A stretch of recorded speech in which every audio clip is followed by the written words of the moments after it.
Wild Robot 51 through 55. The autumn. The days were getting shorter, the air was getting crisper, and one morning Roz walked out to find a layer of frost on the garden. Autumn had come to the island. The tree leaves, which had been green for the robot's entire life, turned yellow and orange and red. Then they let go of their branches and floated down to the ground, and the forest gradually filled with the sounds of creatures scurrying through dead leaves. Tree nuts were also falling, thunking onto robots and rocks, and occasionally clanging off the robot. The smell of flowers faded as blossoms withered. All the rich scents and colors of the island were draining away. The animals were also changing. Furry animals were growing more fur.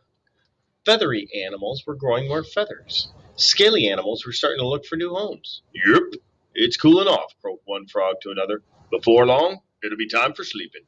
Yep, I better start looking for a good hole, croaked the second frog. Have you found one yet? Nah, croaked the first frog. I'll look for a hole next week. For now, I'm going to enjoy the warm sunlight while it lasts. Yep.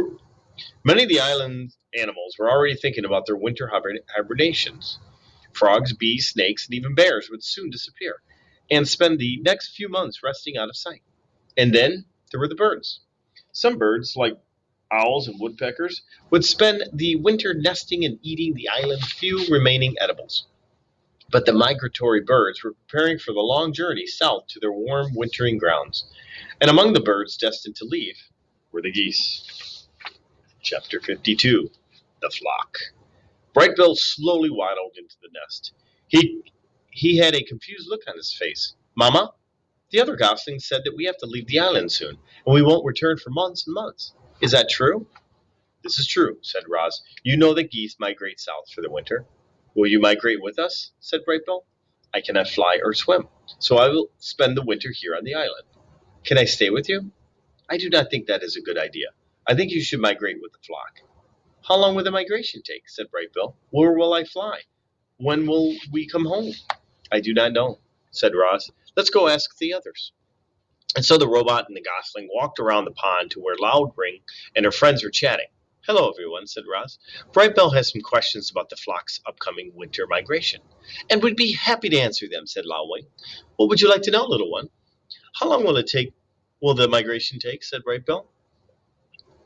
Where will we fly? When will we come home? It'll take us a couple of weeks to fly south, said Loudwing, depending on the weather. We'll join other flocks at a beautiful lake in the middle of a great sprawling field and another goose.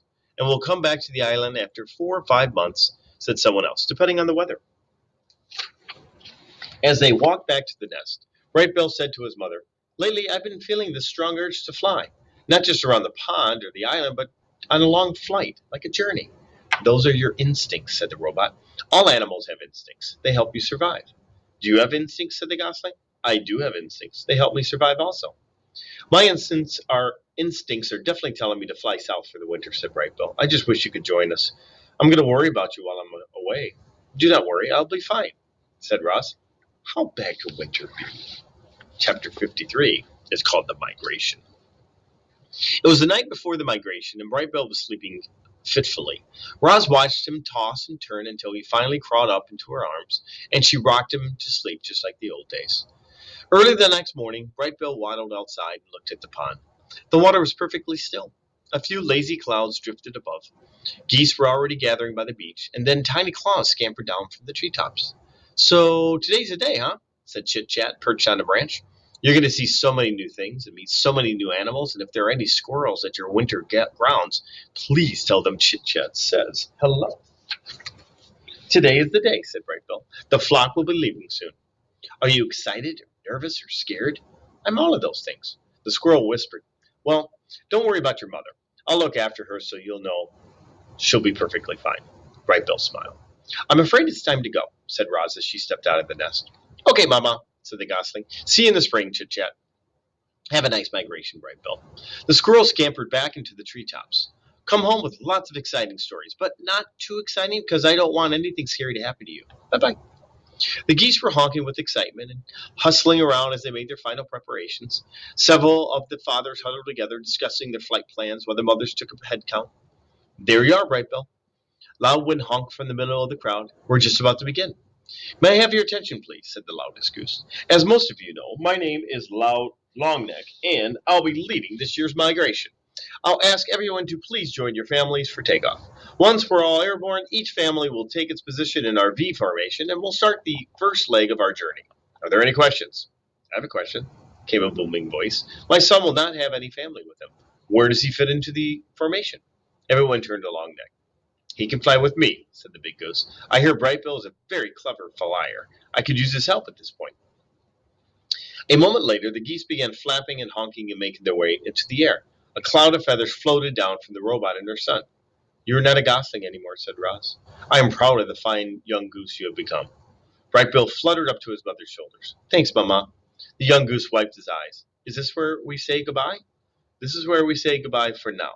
Spring will soon be here, and we will be together again. I'm going to miss you, said Brightbill as he nuzzled his mother.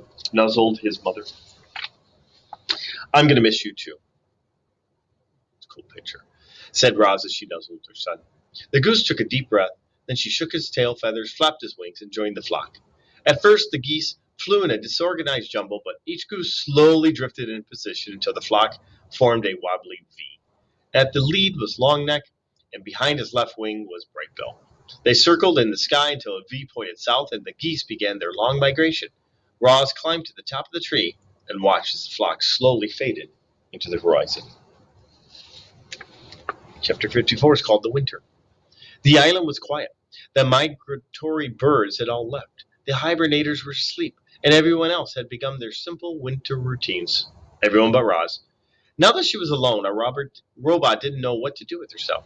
She stood in her gray garden and watched a sheet of ice slowly form on the pond. Sometimes she could hear her good friends, the beavers, going about their business beneath the ice, and she wondered when she would see them again. Roz stood there until snowflakes started drifting down from the sky. The flakes swirled in the breeze and slowly piled up on the ground and the trees on the robot. So she crouched into the nest, slid the stone door behind her, and sat in darkness. Hours and days and weeks went by without the robot moving. She had no need to move. She felt perfectly safe in the nest. And so, in her way, the robot hibernated. Roz's body relaxed. Her quiet whirling slowly stopped. Her eyes faded to black. She probably could have spent centuries like that, hibernating in total darkness. But the robot's hibernation was suddenly interrupted when a shaft of sunlight fell upon her face and carried energy back to her empty battery. Roz's body tensed. Her quiet whirling slowly started. Her eyes began to glow. Hello, I am Rosum, Unit 7134, but you may call me Roz, the robot said automatically. When all her systems were up and running again, Roz noticed that she was surrounded by broken branches and piles of snow. The roof of the nest had caved in, and the lodge was now flooded with sunlight. Roz felt more energized with each passing minute, but she also felt cold. Her joints felt stiff and brittle, and her thinking was slow. So she got up, cleared a spot on the floor, and made a fire. The snow inside the nest began to melt, and the robot's senses began to thaw. And when she was ready, there's a nice picture of her with a club foot. When she was ready, she climbed out through the hole in the roof and into a bright foreign landscape. The world Roz had known was now covered in a thick layer of snow. Tree limbs bent to the ground under heavy sleeves. The dark pond was now pure white. The only sounds were Roz's own crunching footsteps. Faint wisps of steam curled up from the robot's body as she trudged through the forest. Roz plunged a hand into a lump of snow and pulled up a long stick. She snapped it in half and flung both pieces back to the nest. She took a few more steps and picked up a fallen tree. She hacked it into smaller pieces and flung them back as well. Then she reached down to another snowy shape. But what she pulled up was not a piece of wood. It was a dart. The weasel. He was frozen solid. Rose stared at the stiff body for a moment, then decided it was best to leave the poor thing where it was. As the robot continued gathering wood, she found more victims of the cold. A frozen mouse, a frozen bird, a frozen deer. Had all the island animals frozen to death? No, not all. There were a few fresh tracks in the snow. As we know, the wilderness is filled with beauty, but it's also filled with ugliness. And that winter was ugly. A devastating cold front had come down from the north and brought dangerous temperatures and huge amounts of snow. The animals had prepared for winter, but nothing could have prepared the weaker ones for those long nights when the temperature plummeted and the wind whipped over the island. Roz returned to the nest when the fire had melted this interior snow to a muddy soup. She took a minute to warm her body by the flames, and then she began the repairs. She patched up the hole in the dome with a lattice work of branches before adding a layer of mud and leaves. Soon the repairs were complete. But another snowfall might cave in the nest after all. So Roz decided to keep a fire going day and night to prevent snow from building up into the roof.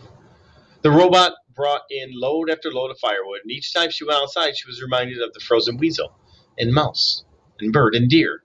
How many other frozen animals were hidden beneath the snow? Before going in for the night, she called out to whoever was listening, "Animals of the island, you do not have to freeze. Join me in my lodge, where it is safe and warm." So chapter 55 is called The Lodgers.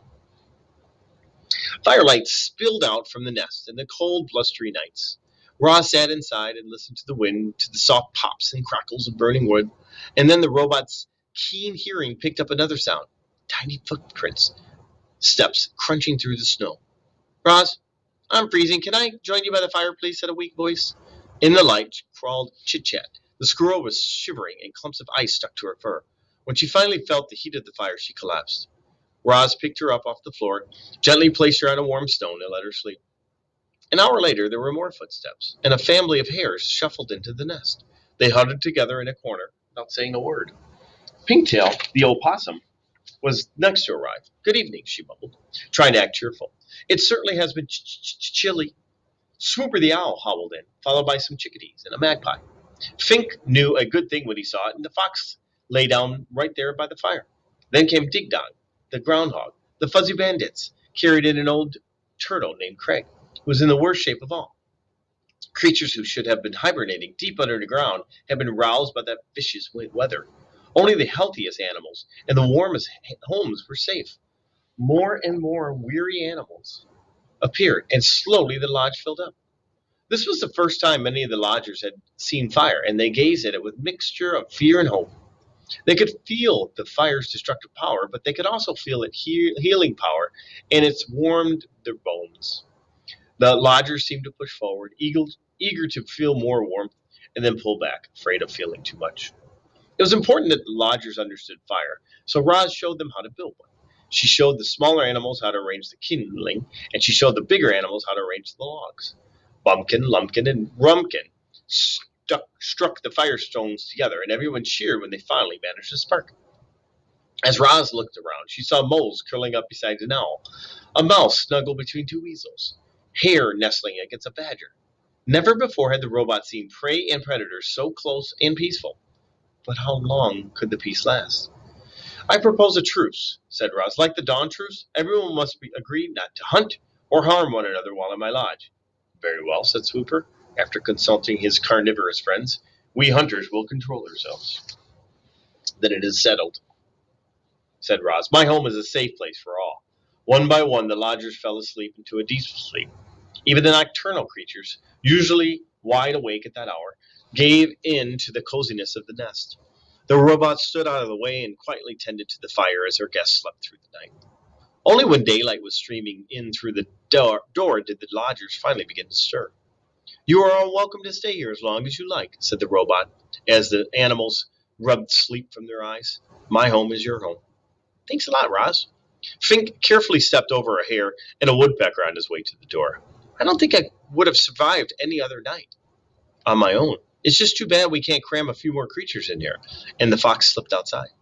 The robot looked down at the fur and feathers that now carpeted the floor. The nest had been completely full that night.